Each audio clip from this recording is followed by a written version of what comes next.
오늘 함께 나눌 하나님 말씀은 고린도전서 15장 50절부터 58절까지 말씀입니다.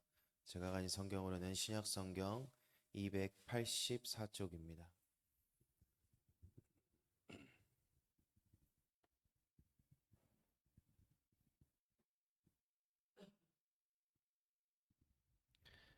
고린도전서 15장 50절부터 마지막 절 58절까지 말씀입니다. 한 절씩 교독하도록 하겠습니다. 형제들아, 내가 이것을 말하노니 혈과 육은 하나님 나라를 유업으로 받을 수 없고 또한 썩은 것은 썩지 아니한 것을 유업으로 받지 못하느니라.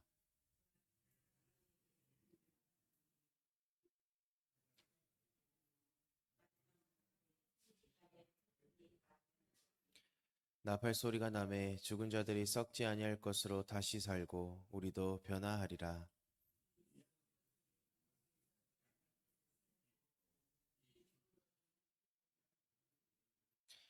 이 썩을 것이 썩지 아니함을 입고 이 죽을 것이 죽지 아니함을 입을 때에는 사망이 이김에 삼킨 바 되리라고 기록된 말씀이 응하리라.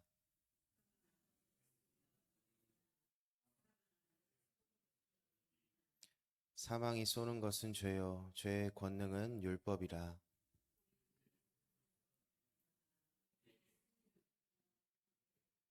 함께 읽겠습니다. 그러므로 내 사랑하는 형제들아, 견실하며 흔들리지 말고 항상 주의 일에 더욱 힘쓰는 자들이 되라. 이는 너희 수고가 주 안에서 헛되지 않은 줄 알미라. 아멘. 네, 우리가 고린도전서 이 15장 대표적인 이 부활장으로 알려진 이 말씀을 계속해서 나누면서 이 고린도 교회 안에 있는 영지주의자들 그리고 이 헬라 철학의 이 영향을 받은 자들의 그 문제들을 바울이 지적하고 또 그 부활의 복음을 선포하는 내용들을 나눴습니다. 오늘 우리는 이 고린도전서 15장 이 마지막 부분을 함께 나눌 텐데 앞서 우리가 2주에 걸쳐서 부활의 의미와 또 확실성을 나누었고 이제는 사도 바울이 이 부활에 대해서 결론을 맺는 이 내용을 오늘 본문 말씀이 담고 있습니다. 이 말씀은 단순히 우리가 미래에 대한 소망 그것뿐만 아니고 오늘날 우리의 삶을 흔들림 없이 세우는 이 부활의 능력이 됩니다. 오늘 이 말씀을 통해서 하나님께서 우리에게 주신 그 부활의 소망을 우리가 굳건히 붙잡고 승리하는 우리가 되기를 소망합니다. 먼저 본문 50절 말씀 한번 보겠습니다. 형제들아, 내가 이것을 말하노니 혈과 육은 하나님 나라를 이어받을 수 없고 또한 썩는 것은 썩지 아니하는 것을 유업으로 받지 못하느니라. 바울이 또 이 마지막에 말씀의 그 시작을 형제들아 라고 시작을 합니다. 바울이 이 고린도 교인들에 대한 친근함과 또 진심을 말할 때 꼭 이 형제들아 라는 호칭을 씁니다. 이 50절 말씀을 보게 되면 대비되는 단어들이 등장을 합니다. 그것은 혈과 육, 그리고 그것에 대비되는 하나님 나라, 그리고 썩은 것과 대비되는 썩지 아니한 것. 여기서 말하고 있는 썩은 것이라는 이 단어는 보통 우리가 부패된 시신을 가리킬 때 사용하는 이 추상 명사입니다. 그럼 그것과 대비되는 썩지 아니한 것, 그리고 혈과 육은 문자 그대로의 의미는 이 살과 피를 의미하는데 이 두 가지 단어는 살아있는 사람에게 해당이 되는 단어입니다. 그렇다면 이 말이 무엇을 의미합니까? 죄로 인해 연약하고 또 죽음의 한계 아래 있는 이 인간의 상태를 지금 말하고 있는 것입니다. 히브리서 9장 27절의 말씀과 같이 한 번 죽는 것은 사람에게 정해진 것입니다. 그렇다면 바울이 지금 이 말씀을 통해서 말하는 이 내용의 핵심이 무엇이냐? 지금 살아있는 자이든지 아니면 죽은 자이든지 지금 이 상태로는 하나님의 나라를 유업으로 받을 수가 없다라는 것입니다. 왜냐하면 썩을 수밖에 없는 이 몸이 썩지 않을 영광을 우리 스스로는 감당할 수 없기 때문입니다. 이 말씀 우리에게 분명히 말합니다. 구원의 완성은 오직 하나님께서 우리를 변화시킬 때에만 이루어진다는 것입니다. 인간의 노력이나 어떠한 도덕적인 수양 이런 것들로는 죽음의 한계를, 죽음의 썩음을 넘어설 수가 없다는 것입니다. 로마서 8장 11절은 이렇게 말합니다. 예수를 죽은 자 가운데서 살리신 이의 영이 너희 안에 거하시면 그리스도 예수를 죽은 자 가운데서 살리신 이가 너희 안에 거하시는 그의 영으로 말미암아 너희 죽을 몸도 살리시리라. 바로 이 약속이 우리에게 소망이 되는 것입니다. 예수님을 살리신 하나님께서 하나님의 나라를 이어받을 영광스러운 부활을 통해서 우리가 이 썩어질 옷을 입고 있었지만 그 옷을 영광스러운 부활의 옷으로 갈아입혀 주신다라는 것입니다. 우리는 이 소망을 끝까지 붙잡아야 합니다.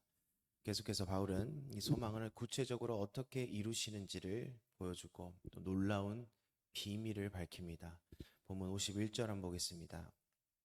보라, 보라라고 바울이 시작을 합니다. 이 보라라는 단어는 바울이 특별하게 강조할 경우가 아니면 잘 사용하지 않는 단어인데 지금 이 말씀을 보라라고 시작을 합니다. 그러면 그 이유는 그 뒤에 굉장히 중요한 말이 이어진다는 의미를 내포하고 있습니다. 계속해서 15절 내가 너희에게 비밀을 말하노니 우리가 다 잠잘 것이 아니요 마지막 나팔의 순식간에 호련히 다 변화되리니. 바울이 비밀을 이야기합니다. 이 비밀이라는 것은 감추어 있는 사실입니다.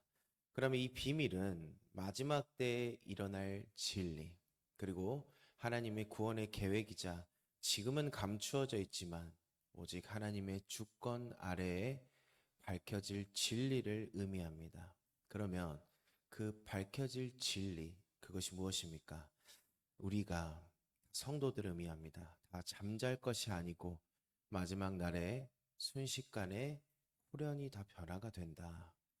예수님을 믿는 성도들은 살아있는 자들이나 죽은 자들이나 모두가 다 마지막 때에 변화가 된다는 것입니다. 바울이 순식간에라는 말을 하는데 이 의미는 더 이상의 쪼갤 수 없는 찰나의 순간, 그 순간을 의미합니다. 이 데살로니가 전서 4장에서도 이 장면을 이렇게 묘사합니다. 주께서 호령과 천사장의 소리와 하나님의 나팔로 친히 하늘로부터 강림하시리니 그리스도 안에서 죽은 자들이 먼저 일어나고 그 후에 살아남은 자들도 구름 속으로 함께 끌어올려 공중에서 주를 영접하게 하시리라. 이 데살로니가 전서 이 4장의 말씀에서 중요한 포인트가 있습니다. 중요한 포인트는 그리스도 안에서라는 단어입니다. 그리스도 안에 있는 자들만이 마지막 때에 살아있는 자나 죽은 자나 모두 부활의 새로운 몸을 가지고 천국에서 주님을 영접할 수 있다는 것입니다.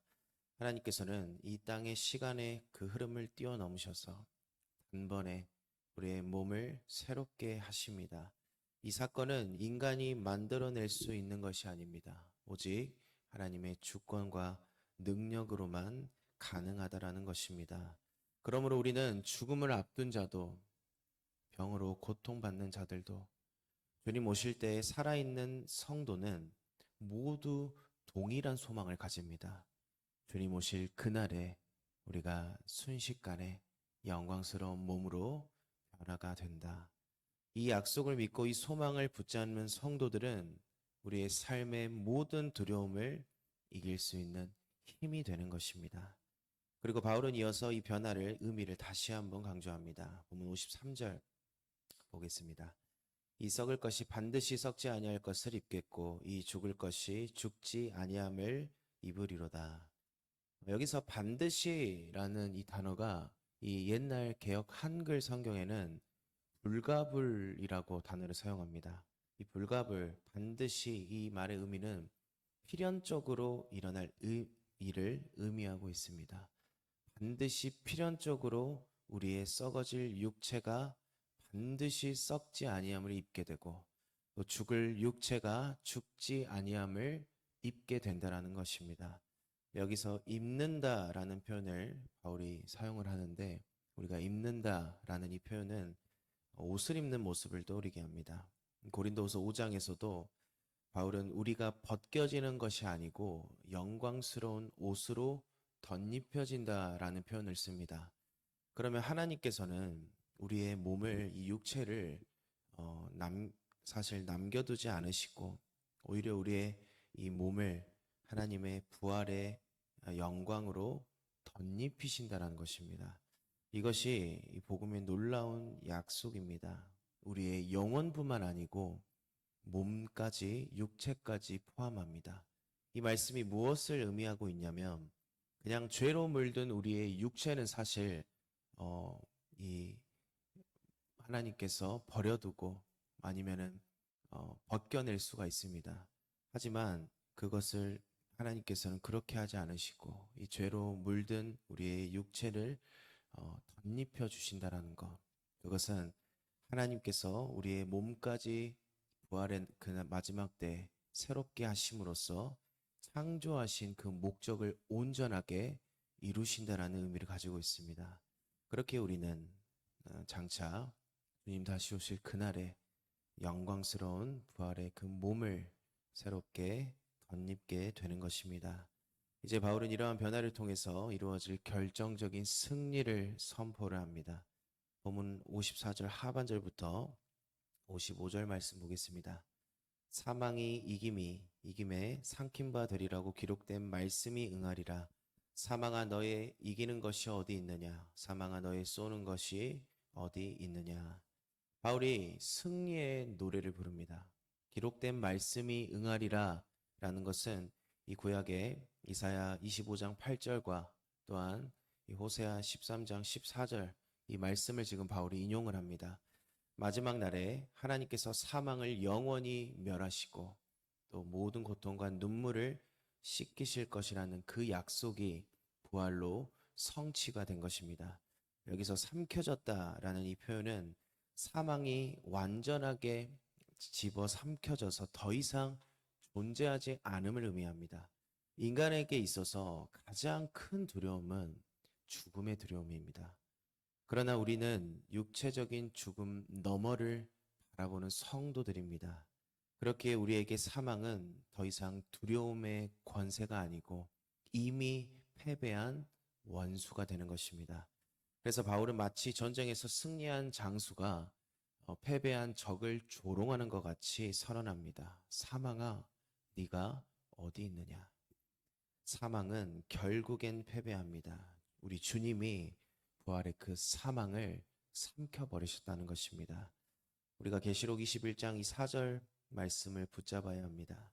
다시는 사망이 없고 애통하는 것이나 곡하는 것이나 아픈 것이 다시 있지 아니하리니.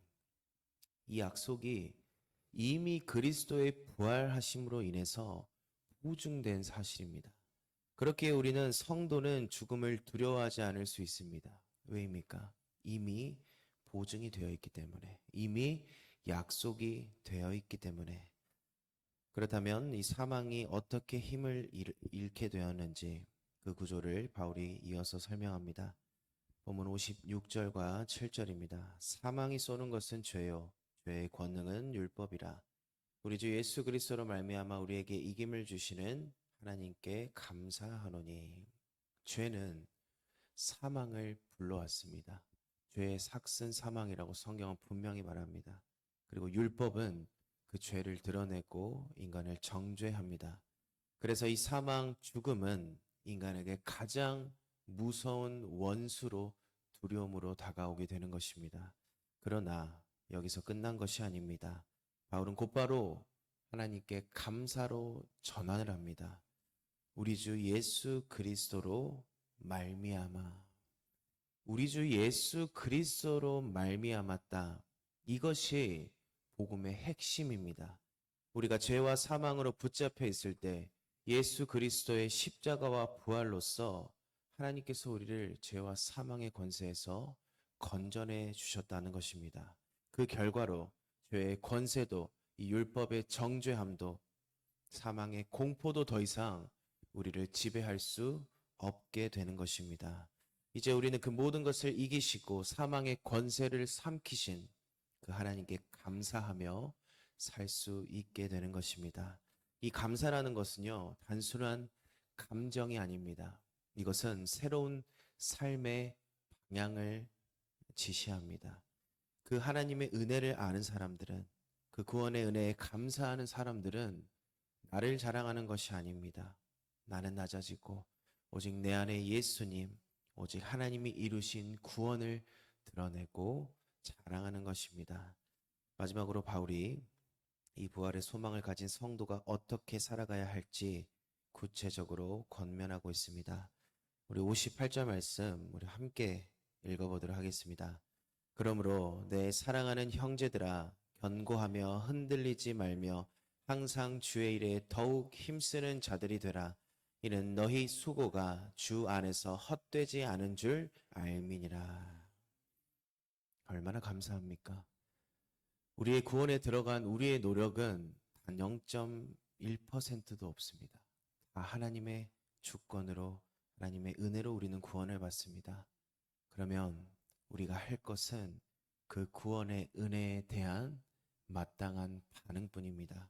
그 구원의 은혜를 가지고 그 부활의 소망을 붙잡고 우리는 주님께서 우리에게 맡겨주신 사명을, 주님의 뜻을 이루어 나가며 힘쓰면 되는 것입니다. 주께서 다시 오실 날을 바라보는 성도는 오늘의 삶을 허무하게 살지 않습니다. 오히려 가정에서, 직장에서, 교회에서, 세상 속에서 그리스도임을 드러내며 예수님을 선포하는 일에 힘씁니다. 왜 그렇게 힘쓸 수 있습니까? 왜 우리가 믿음을 지키면서 고난을 당하고 핍박을 당하고 어려움이 오지만 왜 우리가 끝까지 믿음을 지킵니까? 그것은요, 우리가 믿음을 지키는 그 모든 것을 주님께서 바라보시고 그 우리가 믿음을 지키며 흘린 눈물과 헌신이 결코 헛되지 않기 때문입니다.